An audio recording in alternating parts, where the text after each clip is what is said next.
मोतीपुर गांव में चंदू नाम का आदमी रहा करता था। वो अपनी पत्नी मीना के साथ खुशी से जीवन बिताया करता था। एक बार जब धान की रोपाई चल रही थी, सभी तैयार होकर खेतों की तरफ जाने लगे। मैं जा रहा हूँ खेत पर, तुम बाद में आ जाना खाना लेके, और भाग्यवान जरा लस्सी भी लेती आना थोड़ा सा। ठीक है, आप जाइए, मैं ले आऊंगी।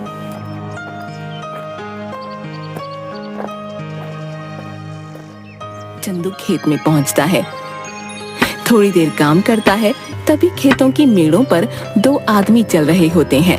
उनमें से एक आदमी छाता लेकर चल रहा होता है। जमींदार करोड़ी मल और उनका मुंशी साहब, यह है चंदू, सुना है इसकी फसल बहुत अच्छी निकलती है।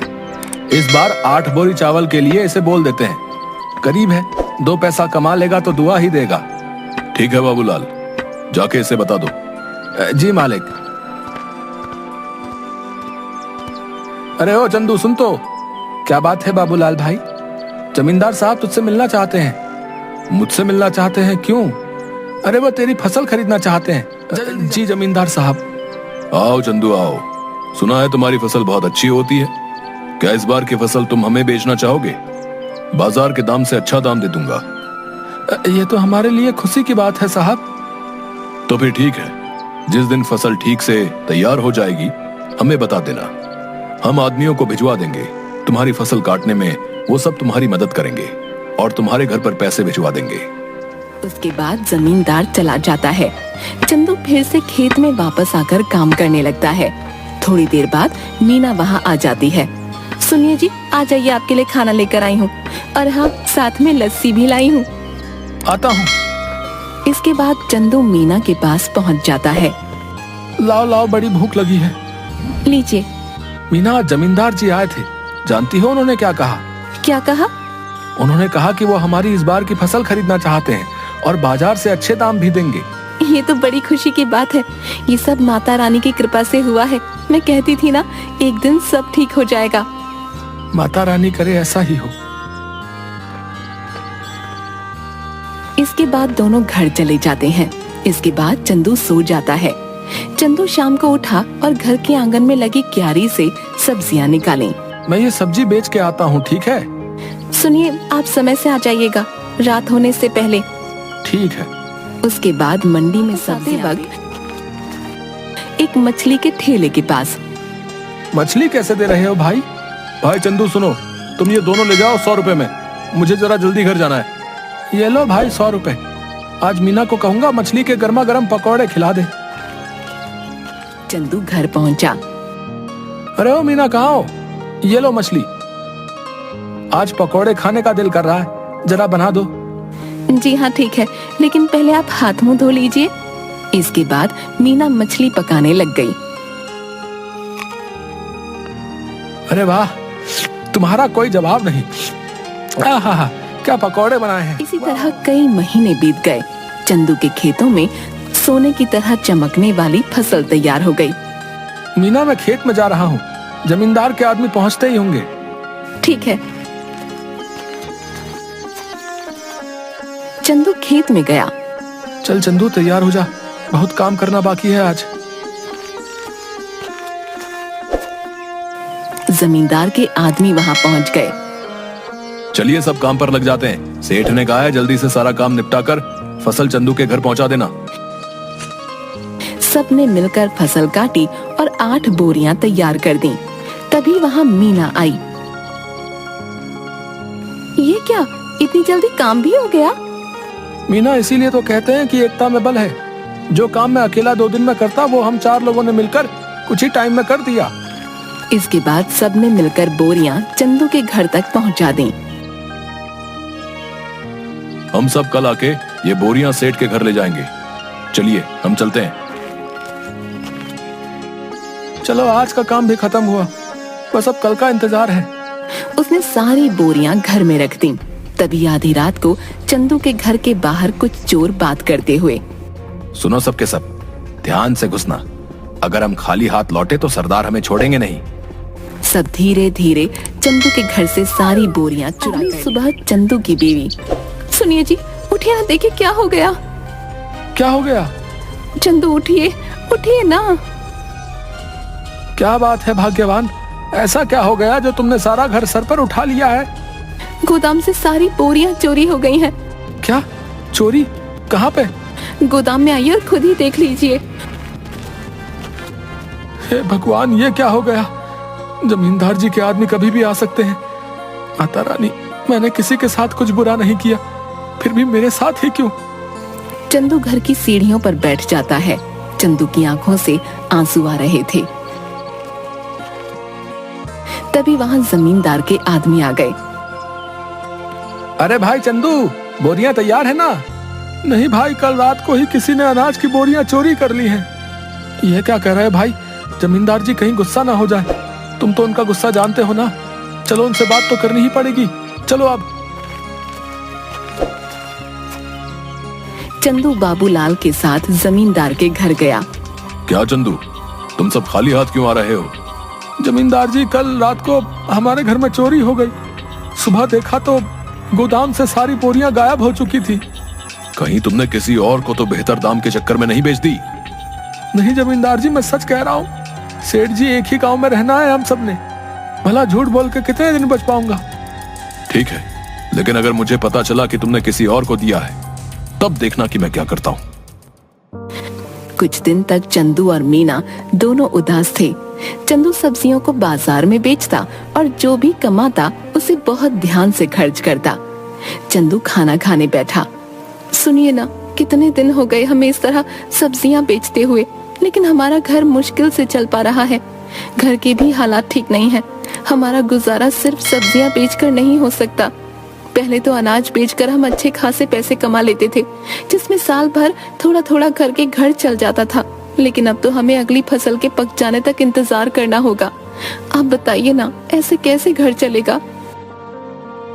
मैं जानता हूँ, लेकिन मैं क्या करूँ, समझ नहीं आ रहा। अचानक चंदू थाली में रखा अचार रोटी के साथ खाने लगता है। अरे भाग्यवान अचार! क्या अचार? क्या मतलब है? मैं आपको अचार की तरह दिखती हूँ? आप मेरे बारे में ये सब सोचते हैं? नहीं भाग्यवान, मैं तो कह रहा था कि हमारी समस्या का समाधान है ये अचार। कैसे? मेरी बात सुनो ध्यान से। तुम अचार बनाना और मैं अचार लोगों के घर जाके बेचूंगा। पहले हम लोगों को अचार का स्वाद चखाएंगे, उन्हें पसंद आया तो वो खरीद लेंगे। अगर पसंद नहीं आया तो? अरे कैसे नहीं आएगा? मेरी मीना ने जो बनाया है, अंग्रेजी में क्या कहते हैं, फंटास्टिक अचार बनाती हो तुम। है आपने अंग्रेजी कब सीखी? तुम मुझे कम मत समझो। What are you doing? I am very well। देखा? आप तो बड़ी अच्छी अंग्रेजी बोल लेते हैं। दोनों हंसने लगते हैं। इसके बाद मीना अचार बनाने लगी और मीना ने अचार डिब्बों में चंदू चल पड़ा साइकिल लेके। चंदू एक घर पर जाकर रुका। घर पे कोई है भाई? अरे चंदू भैया, आप यहाँ कैसे? ये क्या ले आए? अचार बेचने का काम शुरू किया है, इसीलिए घर घर जाके बेच रहा हूँ। अचार खरीदना चाहेंगी?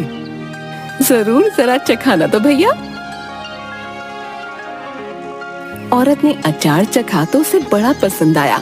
भैया ऐसा करो, 1 किलो दे दो। कितना हुआ? 150 रुपए में। ठीक है भैया, अभी पैसे लेकर आती हूँ। चलता हूँ बहन। ऐसे करते करते चंदू दूसरे घर गया। रमेश अरे भैया चंदू, घर तो कैसा है भाई? और कैसा चल रहा है सब? उस चोरी के बारे में सुनकर बहुत बुरा लगा यार जान के। जाने दो भाई, क्या कर सकते हैं। अच्छा ये बताओ, अचार खरीदते हो बाहर से? हाँ, क्यों? मैंने अचार बनाना शुरू किया है। क्या बात है, जरा चखाओ तो। चंदू ने उसे थोड़ा सा चखने को दिया। अरे वाह, किसने बनाया? मीना ने। भाभी को कहना बहुत अच्छा अचार बनाती हैं, बड़ा ही कमाल का। बताओ भाई, खरीदोगे? हाँ भाई, क्यों नहीं, दूसरों से भी तो खरीदता ही हूँ, इससे अच्छा तुमसे ना खरीद लूं। ये बताओ कितने में बेच रहे हो? 150 रुपए किलो। ठीक है भाई, 2 किलो दे दो। चंदू ने पैक करके दे दिया। धीरे धीरे उसका सारा अचार बिक गया। चंदू घर पहुंचा। मीना, आप आ गए? कैसा गया आज का दिन? किसी ने खरीदा कुछ अचार? कुछ तो नहीं खरीदा किसी ने। मैंने कहा था ना, मेरा अचार इतना भी खास नहीं है। आपका विचार ही गलत था इसे बेचने का। पूरी बात तो सुन लो, लोगों ने कुछ नहीं सब कुछ खरीद लिया। देखो जाकर टोकरी में। मीना टोकरी के पास गई। उसने देखा कि टोकरी तो खाली है, यानी कि सारा का सारा अचार बिक गया। मीना बहुत खुश हुई। अब बस तुम ऐसे ही बनाते रहो और मैं घर घर जाकर बेचता रहूंगा। मैं कहती हूँ ना, आप ऐसा करिए, पास के गांव में भी बेचना शुरू करिए। क्या पता वहाँ के लोगों को थोड़ा बहुत पसंद आ जाए। अब हम जितनी जगह जाकर बेचेंगे उतना ही तो हमारा फायदा होगा ना। कल से आप थोड़ा और अधिक अचार लेकर जाना और दूर दूर के गांव तक भी जाना। ठीक कहा तुमने, मैं ऐसा ही करूंगा। कल से तुम ज्यादा से ज्यादा अचार बनाना शुरू करना। आप 1 हफ्ते रुक जाइए। 1 हफ्ते में बहुत सारा अचार बनाकर तैयार कर दूंगी। उसके बाद आप बेचना शुरू कर देना, क्योंकि अचार पकने में भी तो समय लगता है ना। ठीक है, तब तक मैं सब्जियां बेच दिया करूंगा। इससे हमारा घर भी चलेगा और हमें नुकसान भी नहीं होगा। इसके बाद मीना अचार बनाना शुरू कर देती है और कुछ दिनों तक चंदू बाजार में सब्जियां बेचता है। कुछ दिनों में अचार तैयार हो जाता है और चंदू भी बेचना शुरू कर देता है। चंदू दूर के गांव में जाता है और अचार बेचना शुरू कर देता है। अब धीरे धीरे करके मीना का बनाया हुआ अचार सभी जगह लोकप्रिय हो जाता है। इसके बाद चंदू एक दुकान भी खोल लेता है। अब जो भी ग्राहक आता उसकी दुकान पर ही जाता। एक दिन वहाँ से गुजरते हुए जमींदार जी की नजर चंदू की दुकान पर पड़ी। क्या बात है चंदू, तुम्हारी तो दुकान चल पड़ी। जरा अचार तो चखाना। सुना है तुम्हारी दुकान का अचार सभी को बहुत पसंद आ रहा है। ये तो सबका प्यार है जमींदार साहब। ये लीजिए, आप इसे चख लीजिए।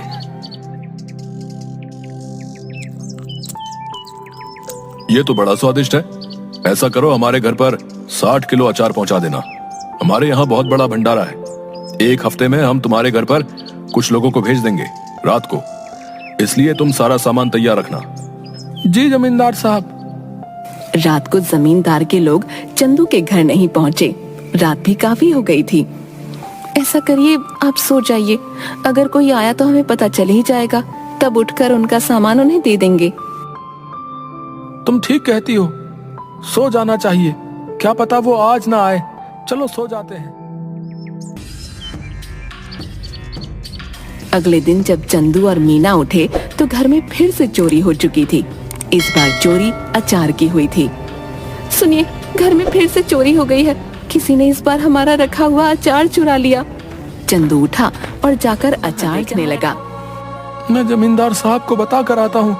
उन्हें कहीं और से पता चलेगा तो कहीं वो गुस्सा ना हो जाए। ठीक है, आप संभाल लेना सब कुछ इस बार।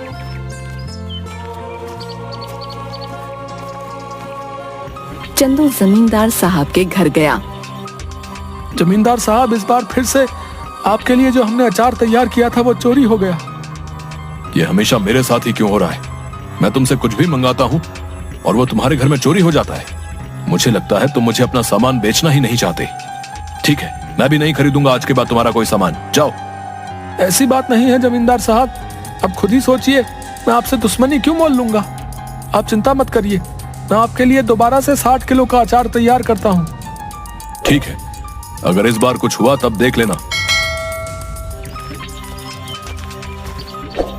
चंदू अपने घर गया और सोचने लगा कि अब इस चोर को कैसे रोके। इस बार चंदू ने बहुत सारे मटकों को एक जगह पर रखा और चला गया। अचानक आधी रात को आवाज आई। सारे के सारे चोर दर्द से चिल्ला रहे थे। अब जैसे ही चंदू उस कमरे में गया जहाँ पर अचार रखा हुआ था, तो वहाँ देखा सारे के सारे चोर जमीन में लेटकर चिल्ला रहे थे और अपनी आंखें मल रहे थे। ये क्या कर दिया? कोई बचाओ हमें। पानी दो हमें कोई। अरे हमारी आंखें जल रही हैं। अब आया ना मजा? मेरे घर में जैसे तुम्हें आदत ही पड़ गई है चोरी करने की। क्या मजा आता है तुम्हें ये करके? है इतना दिमाग चोरी में लगाते हो, कुछ और कर लेते ना, अभी तो चैन से अपनी जिंदगी बिता रहे होते। पर नहीं, तुम्हें तो चोरी ही करनी है। लो करो अब चलो बताओ, क्यों कर रहे थे चोरी? ये सब हम अपनी मर्जी से नहीं कर रहे थे। हमें सब करने के लिए बाबूलाल ने कहा था। क्या बाबूलाल? भला उसे क्या जरूरत पड़ गई? ये तो मुझे नहीं पता। आप हमें माफ कर दीजिए। अब पुलिस को मत बुलाना बस। ठीक है, नहीं बुलाऊंगा, पर मेरी एक शर्त है। अगर गांव में तुमने दोबारा कभी चोरी की तो मैं बाबूलाल की मदद लेकर तुम्हें पुलिस के हवाले कर दूंगा। ऐसी नौबत नहीं आएगी चंदू भाई, हमें माफ कर दो। इसके बाद चोर चले। चंदू जमींदार साहब के घर गया। उसने जमींदार साहब को सारी बातें बता दी। जमींदार साहब, ये बाबूलाल ही है जिसने आज तक हमारे घर में चोरियां करवाई हैं। तुम कैसे कह सकते हो कि सारी चोरियां बाबूलाल ने ही कराई हैं? क्योंकि कल में थे और दरवाजे के ऊपर मिर्च की थाली रखवा दी थी। जैसे ही उन्होंने दरवाजा खोला, उनके ऊपर लाल मिर्च गिर गई और उन सबकी आंखों में जलन होने लगी और वो चिल्लाकर पानी मांगने लगे। बस मुझे पता चल गया। मैं उनके पास गया तो उन्होंने तोते की तरह सब उगल दिया। इस बाबूलाल को पकड़ लो और पुलिस को फोन करो। तभी सेठ के आदमी बाबूलाल को पकड़ कर लाते हैं। मुझे माफ कर दीजिए जमींदार साहब, कुछ कीजिए। भला मैं इतने सालों से आपके यहाँ काम पे हूँ, कुछ रहम करिए। मुझसे क्या माफी मांग रहे हो? गलत तो तुमने चंदू के साथ किया है, उससे माफी मांगो जाओ। मुझे माफ कर दो चंदू, मैं आज के बाद कभी ये सब नहीं करूंगा। लालच में मुझसे बहुत बड़ी गलती हो गई। गलती तो तुमसे हुई है, लेकिन तुम्हें छोड़ देना मेरे बस में नहीं। आज तुम्हें छोड़ दूंगा तो कल कोई और चोरी कर लेगा। उनके पास एक सबक जाना चाहिए कि जैसा करोगे वैसा भरोगे। इसलिए मुझसे किसी चीज की उम्मीद मत रखो। तभी तो पुलिस वाले आकर बाबूलाल को गिरफ्तार करके ले जाते हैं। भाइयों, अचार ले आओ। बहुत सारे आदमी अचार के भरे मटके ले आए। ये लीजिए जमींदार साहब, इस बार आपके घर में हमारा सामान आखिरकार पहुंच ही गया। ये लो तुम्हारे पैसे चंदू। तुम सच में ईमानदार और मेहनती किसान हो, हमें तुम पर नाज है। आपका बहुत शुक्रिया सेठ जी। चलिए अब मैं चलता हूँ। इसके बाद चंदू अपने घर लौट गया और इसके बाद से चंदू के घर में कभी कोई चोरी नहीं हुई और चंदू का काम बहुत अच्छे से चलने लगा।